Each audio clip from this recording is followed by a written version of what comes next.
Lahat ho ng ating mga kababayan na nasa booth ay inaanyayahan ho kayo dito sa may tapat ng stage bilang pagrespeto sa ating watawat at ang ating pambansang awit. Sa lahat ho ng aming mga kababayan na nasa booth ay inaanyayahan ho namin kayo dito sa may harapan ng stage.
Lahat.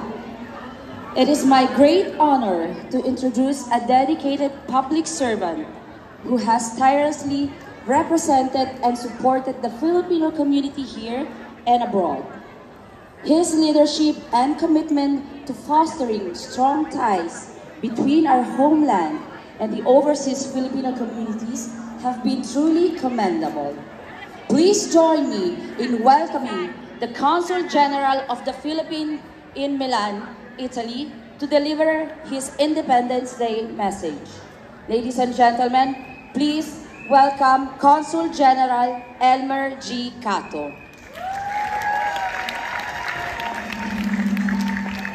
Senate President Pro Tempore Joy Estrada, mga miyembro ng Kalayaan 2024 Organizing Committee ng Bayanihan Council,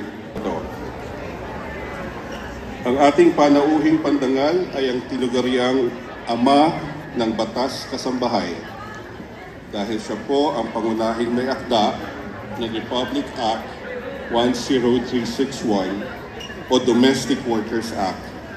Isang landmark legislation na kumikilala sa mga karapatan at nagbibigay ng proteksyon sa kapakanan ng ating mga kasambahay. Bukod dito, nakagawa rin po siya ng iba pang makabuluhang batas gaya ng Republic Act 108.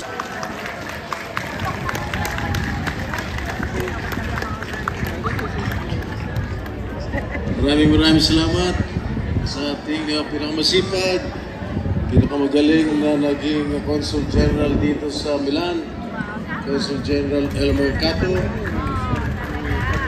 ang kanyang kaisa-isang may bahay dito sa Milan, Dr. Melanie. Nag-iisa lang ba yan? Joke lang.